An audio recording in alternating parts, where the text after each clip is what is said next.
Nós estamos aqui para evoluir e não para ser feliz. As pessoas estão procurando a felicidade. Primeiro, não sabem o que é. Estão procurando no lugar errado e no tempo errado. Qual é a minha missão? O oposto de depressão é felicidade. De alegria é tristeza. A alegria é uma emoção momentânea no qual eu me sinto bem ao sentir e eu também contagio as pessoas ao meu redor com alegria. Felicidade já é bem diferente. Se felicidade é um estado, uma construção. Aí você vai falar, mas Bia, o que é felicidade? É claro que é bem complexo. Mas vamos supor assim, o que é felicidade para o sol? Para que o sol existe? Para iluminar, para aquecer, para gerar vida. O que é felicidade para uma macieira? Dar frutos. Agora, qual o propósito do ser humano? Porque assim, nascemos todos humanos. Agora, virar ser humano é um processo de construção. Tanto que eu digo no livro que felicidade é verbo. Porque você tem que praticar. Você aprende a descobrir o seguinte: se o sentido da vida do sol é aquecer, o sentido da vida da macieira é dar maçã, qual o sentido da minha vida? Porque o grande problema do ser humano é que ele se esquece que ele é um ser como um outro qualquer. Nós estamos aqui, por exemplo, para evoluir e não para ser feliz. Então, no momento que eu coloco assim, qual é a minha missão? E eu trilho o caminho para chegar nessa missão, eu estou sendo feliz. Eu estou gerando o que a natureza espera de mim. Tanto que as coisas inúteis acabam com o tempo. A natureza não suporta inutilidade. Por exemplo, as coisas que são concretas e verdadeiramente feitas de boa intenção, elas quase são eternas. Tem um ditado que diz assim: todo mundo teme o tempo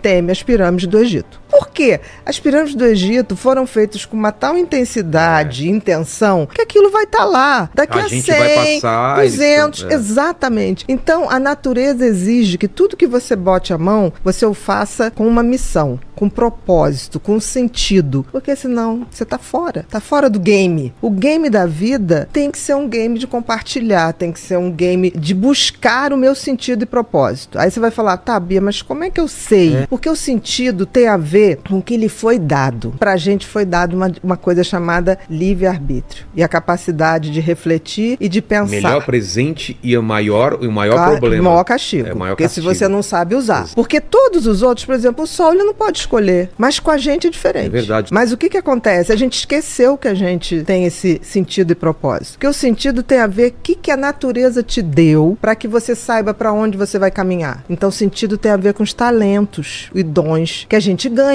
O que não dá frutos, de alguma maneira, aquilo vai se perdendo. Não tem como. É uma regra da natureza. Você está aqui para servir. Por exemplo, a água não bebe a água. A macieira não come a maçã. Então, assim, nós temos a obrigação de descobrir o sentido da vida, e aí o universo é tão bacana que ele te deu dicas, que é o tal do talento. Ninguém tem um talento por nada. O que acontece é que as pessoas, em geral, se você não tem uma boa educação, as crianças vêm com talentos muito claros. Aí o que acontece?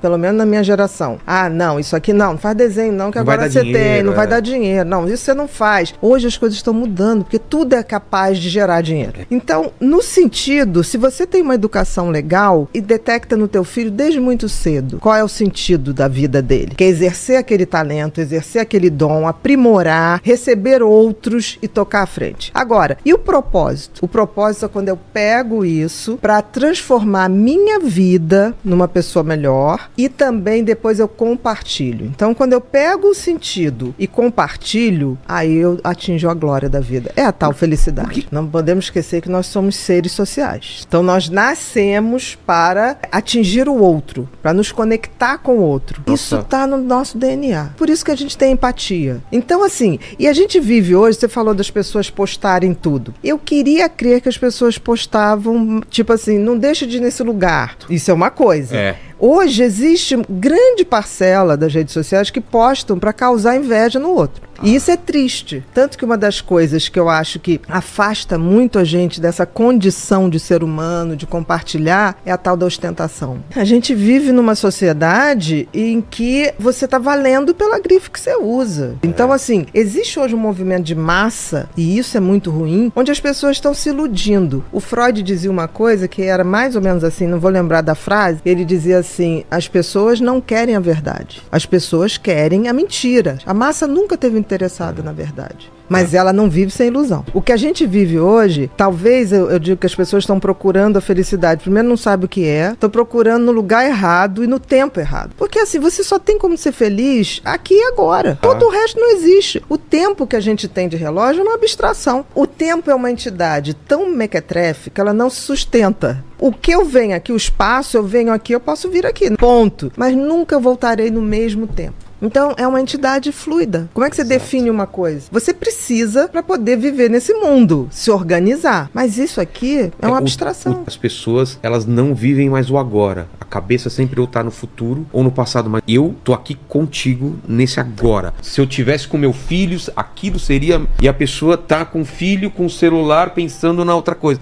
Aí depois você tá fazendo outra coisa e fala, putz, eu queria ficar mais com meu filho. Mas você tava com seu filho. Então, você já sacou que o tempo da felicidade é o agora. É o agora. Aconteça o que acontecer, nesse exato momento, essa é a melhor coisa da minha vida que tá acontecendo. Se eu não curtir esse momento agora, acabou. Eu vou me arrepender mais pra frente de não ter curtido ele. Aí são aquelas pessoas que passam anos e ficam assim, quem roubou o tempo de mim? Ninguém roubou. Passou e você só não estava lá quando ele estava, entendeu? Então assim, essa abstração que as pessoas fazem do tempo futuro, eu vou ser feliz, as pessoas têm isso, né? Eu vou ser feliz quando eu me formar, eu vou ser feliz quando arrumar um emprego tal, eu vou ser feliz quando me casar, quando tiver filho, eu vou ser feliz quando me aposentar. Tá, mas por que jogar a felicidade lá pra frente, né? Porque as pessoas acham que é isso. Porque as pessoas têm parâmetros errados de felicidade. Eu vejo gente falar assim, quando eu me aposentar, não vou fazer nada. Cara, a natureza te elimina se você ficar fazendo nada. Você vai ter Alzheimer, entendeu? E vai ser eliminada do jogo. Porque a natureza, ela pune quem... A inutilidade. Então esse sonho de ficar, eu vou ficar deitada, não fazendo nada. Eu quero me aposentar um dia, mas para fazer outras coisas. Exato. Fazer outros erros. Eu não me permito errar as mesmas coisas. Então eu acho que as pessoas, por exemplo, por que uma pesquisa que foi feita nos países, no Fórum Mundial, botou o seguinte, a idade mais fácil das pessoas serem felizes é na infância, quando a gente não tem nenhuma expectativa sobre a vida. Te surpreende. Até porque a criança não tem noção de tempo. Quando você fala pra criança assim, papai vai te levar na Disney. Ele começa assim, pai, a Disney é amanhã. Pai, quando é que é dezembro? E quanto mais ansioso, mais obsessivo a criança fica. Então, ele vive o momento imediato. Putz, que legal então, isso. Então, assim, né, a criança não tem essa coisa que quer aqui agora. Ele gostou, vamos repetir. Não. Dá muito para aprender, porque eles não têm expectativas sobre expectativas que a gente tem sobre eles. As crianças que não têm expectativa do que a gente pensa sobre eles, é fantástico. E outra idade melhor para ser feliz é a partir dos 60 anos. Por quê? Porque aí você já tá naquela seletividade, de, tipo assim, caguei porque os outros pensam de mim. Isso é genial, Exato. Porque assim, a predisposição dela pra felicidade é muito maior do que quando ela tinha 30, 40, entendeu? Então, esses dois blocos de idade fazem a gente... Então, assim, a gente tem que aprender com quem tem mais de 60 e com quem tem menos de 10. E eu acho que a pior idade, assim, claro, no geral, é os 30 aos 35. É a parte que você tá trabalhando mais, que tem mais cobrança e você compara com os amigos, né? Olha, isso sim, geral, mas eu te digo uma coisa, essa garotada que tá ganhando dinheiro, a geração digital, que tá ganhando muito dinheiro, muito cedo, eles anteciparam tudo, então eles estão com angústias e reflexões sobre a vida que eles não têm idade, nem vivência pra estar experimentando. Um cara com 18 a 21 anos,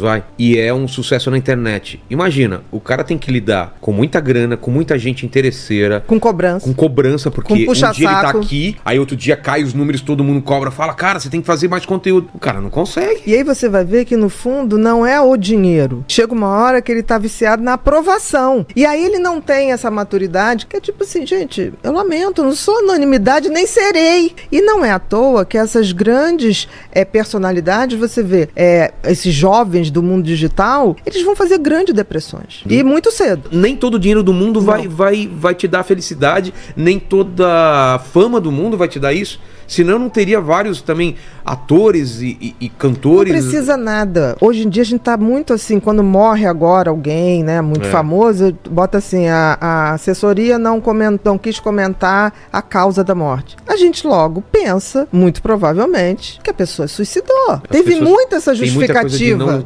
E talvez a única culpa seja onde essa pessoa capotou em se perder do seu sentido e propósito. E é tão interessante que quanto mais a gente tem autoconhecimento, quanto mais a gente tem conhecimento da espécie humana, da história da humanidade, que é tão cíclica, né? Eu vejo gente sofrendo por momentos históricos, eu falo, isso vai passar. Porque já passou. A gente já viveu a Idade Média. A gente já viveu guerra. Isso tudo se repete. É uma onda de repetição. Então, eu acho que a idade, quando você junta autoconhecimento com conhecimento, você tem uma bagagem que você olha e fala assim, isso já aconteceu, né? E só está mudando o tempo.